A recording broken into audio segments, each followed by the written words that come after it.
मौलाना के साथ 29 और लोगों पर गिरी गाज। बागपत ट्रिपल मर्डर का अब होगा पर्दाफाश और सीबीआई अब जो कदम उठाने वाली है उसे देखकर तो पूरा गांव सन्न रह जाएगा।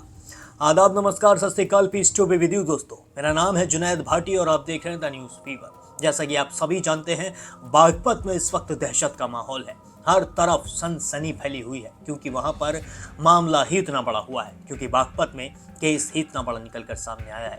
किसी ने मौलाना के पूरे परिवार को एक झटके में कई हिस्सों में बांट दिया, उनके शरीर को कई हिस्सों में काट दिया। जी हाँ, जब से ये मामला निकल कर आया है तभी से पूरे गांव में एक तरीके से डर का माहौल है। सभी के मन में यही सवाल उठ रहा है कि आज ये चीज मौलाना के परिवार के साथ हुई है, कल हमारे परिवार के साथ ना हो जाए। किसी को ये सोचकर नींद आने के लिए भी तैयार नहीं है। हर किसी के दिल में खौफ बैठ गया है। लेकिन इसी के चलते पुलिस की जांच भी बहुत तेजी से चल रही है। पुलिस भी लगातार एक्शन ले रही है और इस वक्त पुलिस ने एक बड़ा एक्शन इस केस में लिया है। यानी कि पुलिस ने अब 29 और लोगों पर एफआईआर दर्ज की है। जी हाँ, एक नहीं, दो नहीं, तीन नहीं, चार नहीं, पूरे 29 लोगों पर एफआईआर दर्ज की गई है। और ये 29 वो लोग हैं जो इस गांव के अंदर ही रहते हैं, यानी कि बागपत के गांगलोई में ही ये लोग रहते हैं। इनके ऊपर एफआईआर इसलिए दर्ज की गई है क्योंकि जिस दिन पुलिस बागपत पहुंची थी, जिस दिन इस हत्याकांड को अंजाम दिया गया था, जिस दिन मौलाना के परिवार को मौत के घाट उतारा था, उसी दिन कई पुलिसकर्मी बागपत पहुंचे थे। और बागपत पहुंचते ही पुलिस के गांव वाले उल्टा पुलिस पर ही हमलावर हो गए। बहुत सारे लोग ऐसे थे जो पुलिस के ऊपर चढ़ चढ़कर पुलिस वालों को ही मारने लगे। कई लोगों ने तो पुलिस के कपड़े तक फाड़ दिए, ऐसी भी खबर निकलकर सामने आ रही है। और गाड़ी तक भी तोड़ी गई, गाड़ियों के ऊपर पथराव भी किया गया। और इसी के चलते अब इन 29 लोगों पर एफआईआर दर्ज हो चुकी है। यानी कि अब पुलिस इन 29 लोगों पर भी जल्द से जल्द एक्शन लेने वाली है। और दूसरा ट्विस्ट इस केस में यह आया है कि जैसे ही मौलाना के परिवार को सुपुर्द खाक किया गया, जैसे ही मौलाना के परिवार को जमीन के नीचे दफनाया गया, वैसे ही मौलाना ये गांव छोड़कर चले गए। और इस पर जब मौलाना से पूछा गया कि आप इस गांव को छोड़कर क्यों जा रहे हैं, क्योंकि अभी तो आपके परिवार को इंसाफ मिलना बाकी है, अभी तो आपके पूरे परिवार को किसी ने खत्म किया है और आप इन्हें यहाँ पर सुपुर्द खा करके गांव छोड़कर जा रहे हैं, इसमें तो कोई तर्क नहीं दिखाई देता है। इस पर मौलाना ने जवाब दिया कि अब इस गांव में मेरा कोई भी नहीं बचा है। मेरी बस 2 छोटी बच्चियां थी और मेरी बीवी थी, वही मेरा पूरा परिवार था। लेकिन अब वो सब इस दुनिया को छोड़कर चले गए हैं, तो अब इस गांव में मेरा क्या काम। लेकिन गांव वालों का मौलाना से सवाल यही था कि आपको अपने परिवार को इंसाफ दिलाना चाहिए। अगर आप इस गांव को छोड़कर चले जाएंगे तो हमारी हिम्मत कौन बांधेगा। हम तो सब आपके लिए लड़ रहे हैं, आप ही की वजह से हमारे ऊपर एफआईआर दर्ज हुई है। जी हाँ, गांव वालों ने कहा है कि आप ही की वजह से, आप ही को बचाने की वजह से हमने पुलिस पर पथराव किया था, आप ही को बचाने की वजह से हम पुलिस से लड़ गए थे। लेकिन अब आप ही इस गांव को छोड़कर जा रहे हैं, इसके पीछे तो कोई बहुत बड़ी साजिश भी हो सकती है। ये भी अब गांव वालों को लगने लगा है, क्योंकि जब पुलिस बागपत पहुंची थी, जब इस हत्याकांड को अंजाम दिया गया था, तो पुलिस का सबसे पहला जो शक था वो मौलाना पर ही गया था। क्योंकि मौलाना ने कहा था, मैं देवबंद गया था अफगानिस्तान के विदेश मंत्री को देखने के लिए, लेकिन वो देवबंद से इतनी जल्दी वापस भी लौट आए, ये चीज भी पुलिस को कहीं ना कहीं हजम नहीं हो रही थी। इसलिए पुलिस मौलाना को पहले हिरासत में लेना चाहती थी, लेकिन मौलाना को सिर्फ एक सीसीटीवी फुटेज ने उस वक्त बचा लिया था। और ये गांव वाले ही थे जिन्होंने उस वक्त मौलाना को गिरफ्तार होने से बचाया था। अगर मौलाना को एक बार गिरफ्तार कर लिया जाता, अगर मौलाना एक बार थाने पहुंच जाते, तो हो सकता था कि मौलाना को ही कहीं ना कहीं आरोपी बना दिया जाता, क्योंकि उसके बाद सीसीटीवी फुटेजेस मिलना बहुत ज़्यादा मुश्किल था। हो सकता था कि मौलाना की जेल के अंदर जाने के बाद वो जो एक सीसीटीवी फुटेज थी जिसके अंदर वो 16 साल का लड़का दिखाई दे रहा है, शायद उस सीसीटीवी फुटेज को भी गायब कर दिया जाता। क्योंकि जब वो सीसीटीवी बंद कर सकते हैं, क्योंकि जब वो शातिर बच्चे सीसीटीवी को बंद कर सकते हैं, तो वो एक सीसीटीवी फुटेज जो बची हुई थी उसको भी गायब कर सकते थे।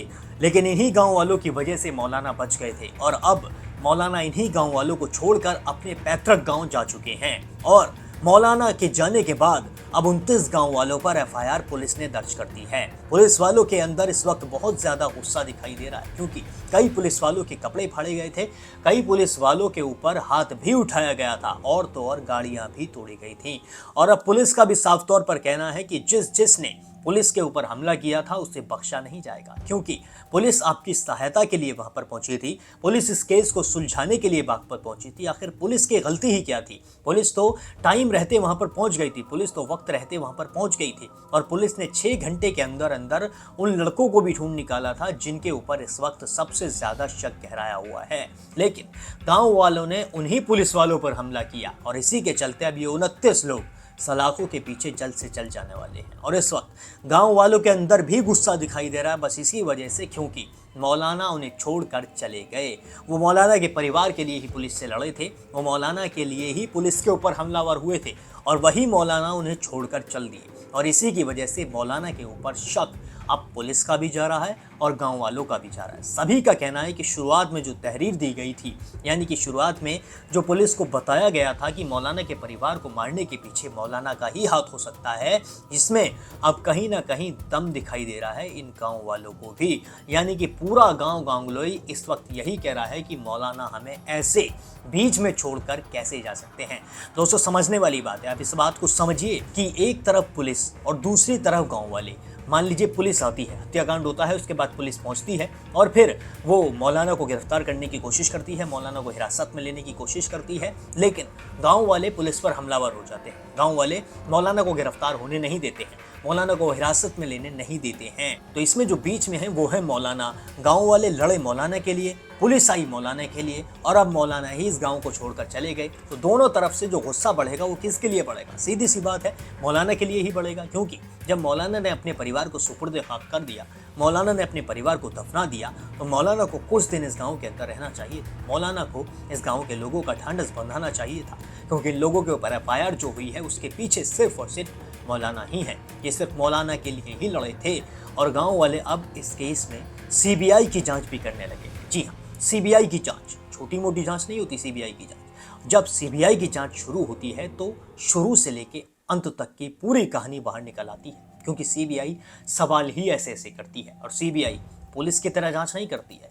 कुछ और ही मामला निकल कर आता है सीबीआई की जांच में। और हो सकता है अगर इस केस में जल्द से जल्द सीबीआई की जांच होती है तो बहुत सारी चीज़ें ऐसी भी निकल कर आ सकती हैं जो और ज़्यादा दहशत पैदा कर दें, जो और ज़्यादा ऐसे मोड़ खड़े कर दें जिन्हें देखना बहुत ज़्यादा खतरनाक हो। क्योंकि सीबीआई की जांच भी बहुत ज़्यादा खतरनाक होती है, सीबीआई की पूछताछ भी बहुत ज़्यादा सख्त होती है। सीबीआई की पूछताछ में कई सारे ऐसे गवाह भी हो सकते हैं जो अपने बयानों से पलटते हुए नजर आए, जो अपने बयान बदलते हुए नजर आए। और इसी बीच मौलाना के साले साहब भी मौलाना के ऊपर हमलावर होते हुए नजर आ रहे हैं, क्योंकि मौलाना के साले साहब का साफ तौर पे कहना है कि जिन दो बच्चों के ऊपर आरोप लगाए गए हैं, जिन दो नाबालिगों के ऊपर आरोप लगाए गए हैं मौलाना को पूरे परिवार को ख़त्म करने के, उन दो बच्चों की बस की कुछ नहीं है। साफ तौर पर कह दिया है साले साहब ने, यानी कि मौलाना की वाइफ के भाई ने। मौलाना की वाइफ के भाई का कहना है कि इन दोनों बच्चों में ना ही इतना जज्बा है और ना ही इतनी ताकत है कि ये पूरे परिवार को ऐसे ख़त्म कर डालें और फिर उसके बाद ये सारे सबूत मिटाने में भी कामयाब हो पाएं। इसके पीछे कोई शातिर ज़रूर है, जिस शातिर की तलाश जारी है, जिस शातिर की तलाश होनी ही चाहिए, जिस शातिर को ढूंढ कर निकाला जाना ही चाहिए। और मैं आपको बता दूं कि इन दो बच्चों के अलावा पुलिस ने 3 और शख्स को गिरफ्तार किया है, यानी कि 3 और लड़कों को पुलिस ने गिरफ्तार किया है। और पुलिस का कहना है कि जो सीसीटीवी बंद हुए थे वो इन दो बच्चों के द्वारा नहीं बंद किए गए थे, सीसीटीवी बंद किया गया था इन्हीं तीनों में से किसी एक के द्वारा। यानी कि इन तीनों को पूरी नॉलेज है टेक्निकल की, यानी कि इन्हें पूरी टेक्निकल नॉलेज है और ये कैसे सीसीटीवी बंद करना चाहते हैं इसकी भी तलाश हमें जारी है।